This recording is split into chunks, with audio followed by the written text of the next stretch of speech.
Welcome everyone, Jason, and I am sitting in my 2019 Mercedes-Benz GLA45 AMG, and I'm sitting in the back seat. I know that's kind of weird, but this is how I got the car. I just got this car used. I'm doing this little build series, and I got a couple little dress-up things for the car.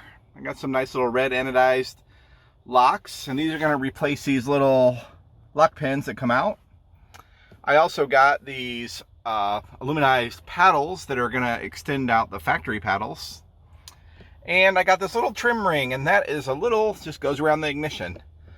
Besides the little lock pieces they just screw on and replace the factory ones, these tape on, and they came with these high quality 3M double-sided tape. It came with an adhesion promoter, which is basically an alcohol wipe, I think, to make sure we clean all the wax off those. And I already had the trim red rings on the air conditioning vents, and I have the red stitching and stuff throughout the car, so I wanted to add just a little more pop to the car. I really wanted the paddle extensions. I'm going to show you putting those on. I mean, it's really simple. And these little door locks are really easy to put on. These just unscrew, and you have to use a pair of pliers, and that's why I got the pliers sitting here and a little green towel, because you want to wrap that. These, you can't really unscrew these by hand, so you got to put a pair of pliers around them and turn them counterclockwise. And I didn't want to mess them up, because if I ever get rid of the car, I mean, they're cheap, but still, I mean, no need to let them go with the car. I think the paddles were about 20 bucks shipped from eBay. The little 4 lock things are about 10 bucks. A little trim red rings about $6 or $7. So they're really inexpensive parts. And just a little touch of red here and a touch of red there. You do need to make sure. I have a AMG GLA45, but I do not have the AMG steering wheel. So I just have the standard GLA steering wheel. I guess the person who bought this new didn't add that on. So you got to make sure you get the right paddles. I learned from experience here what I did. So I'm going to try to position this camera back here in the back seat somewhere where we can record doing this. It's really simple. All these things are just stick on and screw on. So I'll show you when it's all done, what it looks like, the little upgrade of adding these parts. Just for fun, a little build series here, short little video. So stick with me here. Hit that like, subscribe button right now. I'd appreciate it as I do this build. And there's the Super hiding out in the garage still. So still have that, still playing with that a lot, mostly at car shows. So this is what I mainly drive around for my daily. So stay tuned.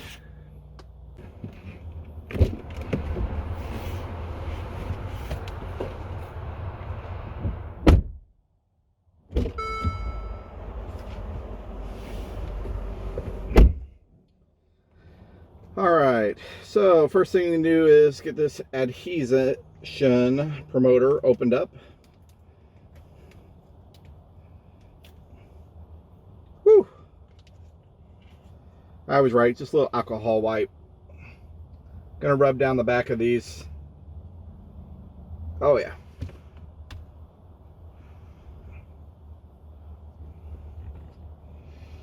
Make sure there's no oil and stuff on them. You could use the alcohol wipe if you had to.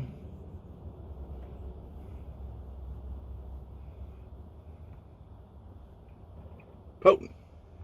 Guess I'm gonna go ahead and hit around this while I'm here.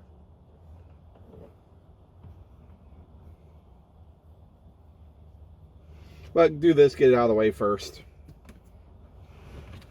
It wouldn't hurt to hit down in here. You can see how it's leaving a little residue there, or lack of residue, but you can tell these are just ever so slightly damp. So you want to clean these and give them a chance to dry off before you put that double-sided tape on there. I'm going to put this back in here to make sure it doesn't get on anything, although I don't think it gets on nothing. So you need to be above 65 degrees, 70 degrees before you put these on. You know what I mean? You want at least, if you didn't have the heat, you could definitely add like a hairdryer to this, or a heat gun. As you can see, these things fit perfectly over the stock paddles. Test fit them and see how it's going to go. You really can't do these that wrong. You're going to make sure that you want to do the red side out, the red part attaching to the back of the paddles.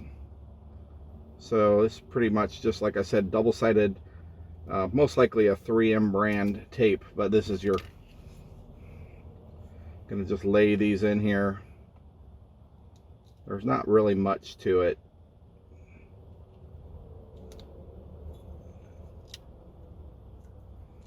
Just want to make sure they go all the way down, follow the contour, so there's no wrinkles or ripples in here.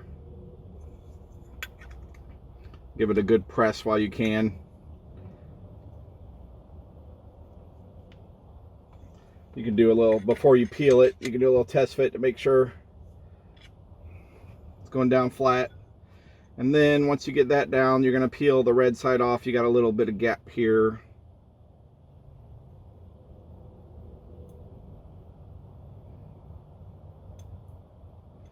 I do have little tiny fingernails, but this is what it's going to look like. Hopefully that's on the camera view there. Just that gray part left. You're going to just line these up. Give them a nice big sturdy pull and hold it on there. It's not going to fall off. So what I'm going to do is I'm going to get the other one on here right away, and then I'm going to pull both of them kind of hard towards me and keep some pressure on there for a minute.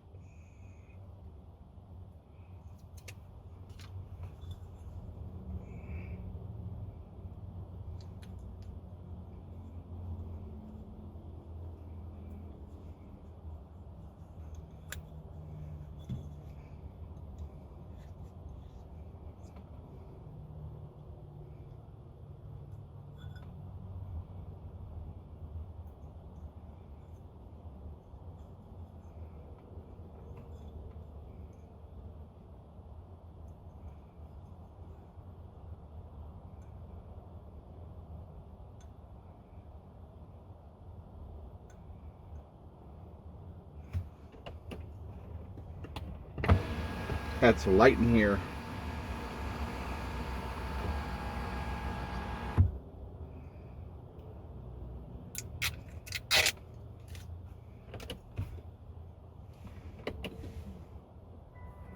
Sorry, I'm gonna make sure there's no music here.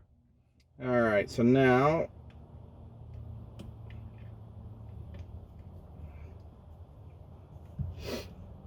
like I was saying, I'm gonna pull those. Everything's lined up on them. It's almost impossible to make them not aligned properly. They just fall right into place. So I'm gonna just hold these tight, kind of wiggling up and down, around, just to make sure they're on there nice and good. It's a neat look. All right, this little trim ring, it came with the little red tape already in there. It's gonna be tough to get out. You may need to use a blade or something if you don't have fingernails.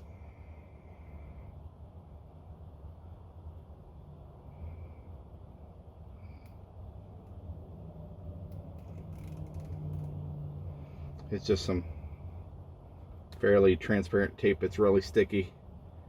There's really nothing to this. Like I said, that really can't go wrong either.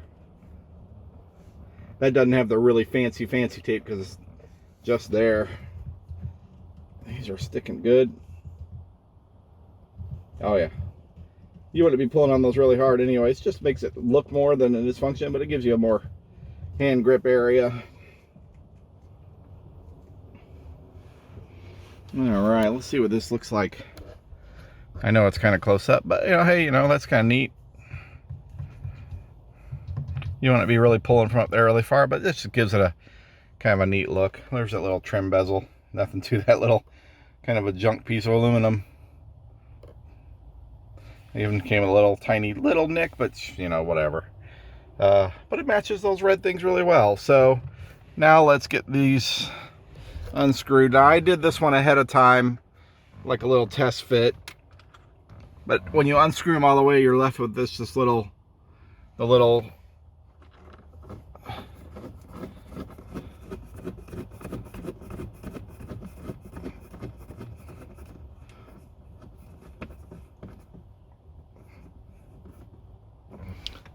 that's it. Let's hit the lock and unlock button. Lock, unlock. So they don't stick up quite as high as the factory also, and it's a nice smoother top. And if you're really worried about it, you know, you could put your pliers on it here. I'm still actually able to turn this quite a bit. So I would go just until it's hand tight, which is right there. That went quite a bit. Let's see how it looks when it's locked. Oh, it's almost flush, which is really nice. You know, if you're gonna have your hand over this, this is a lot nicer of a lip here. And the factory ones, even in the lock position, stick up quite a bit and kind of poke you when you're doing this. So yeah, that's that. I'm gonna do the other ones. I won't show that on video. So I do appreciate you watching this short little interior dress up video. Stay tuned. I know if you're staying to the end, I have some really nice floor mats coming for the car with some red stitching in them that's really going to make the floor pop down there.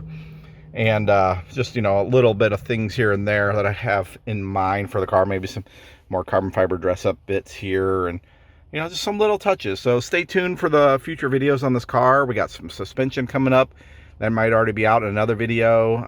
Some wheel spacers, that video might already be up, so check it out. So lots of little things going on with the car. Thanks for watching. Bye.